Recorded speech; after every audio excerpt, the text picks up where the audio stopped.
Oh boy. There's nothing more complimentary than to get accolades from your peers. And that means a lot. When Alan called me and told me I was to receive the gold medal, I was overwhelmed, and I'm still overwhelmed. I started radiology 50 years ago at Boston City Hospital. At the time, radiology was a 3-year program after internship, 2 years of diagnosis and 1 year of radiation therapy. So I graduated in both areas. Now, I do not think even our fellow physician in the 16th century, Dr. Nostradamus, could have predicted what would happen in 50 years. It's a dynamic specialty with incredible dynamic changes over 50 years. So what I learned in my training program, in a sense, much of it is antiquated.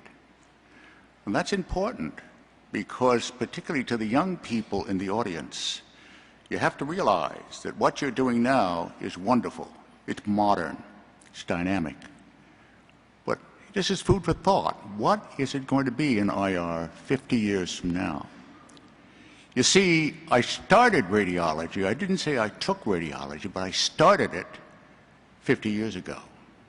In radiology, because of its dynamism, is continued learning almost forever, still today. Even though I'm retired, I love the specialty so much, I get the journals, I do CME. I'm not quite sure why. I guess it's because I love the specialty.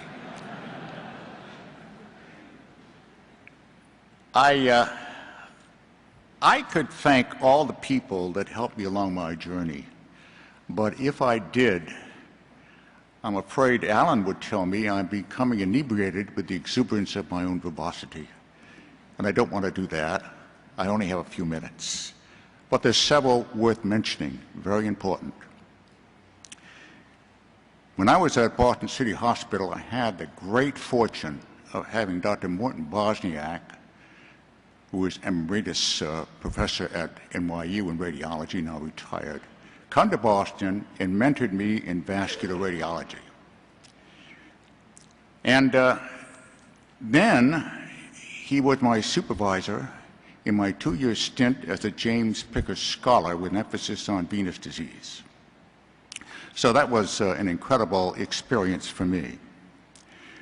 When I became chief of radiology, I was very fortunate at BU. I was very fortunate to have recruited a resident, Chris Athanasoulis, who was absolutely brilliant and was a seed after he spent a fellowship with me in several years of many good ideas resulting in clinical investigation in many publications. And of course, after several years, he was attracted to the Mass General as head of interventional radiology. I lucked out again when I was paroled from Boston in 1977, and I went to Arkansas.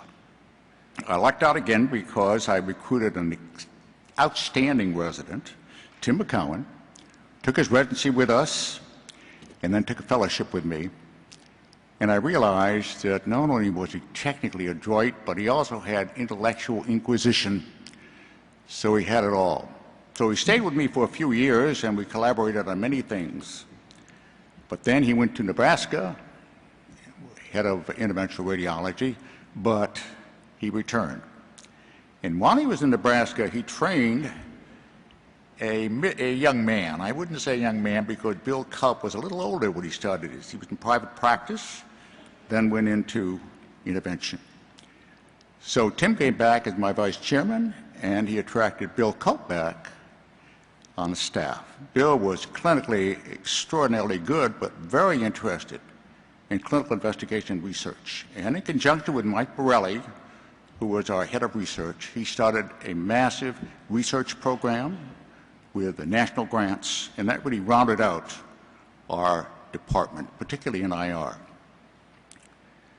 Well, I got to thank my wife, Alice, who had been my friend for over 50 years, And she has supported me not only in radiology, my radiology career, but in all endeavors of life. And I have a wonderful family. My daughter Susan is with me today. I have 3 other children who have been very supportive.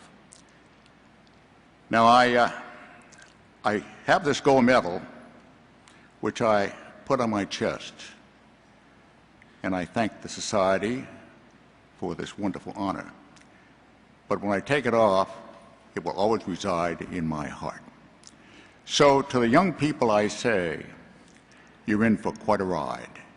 Enjoy it. Bless you, and thank you so much.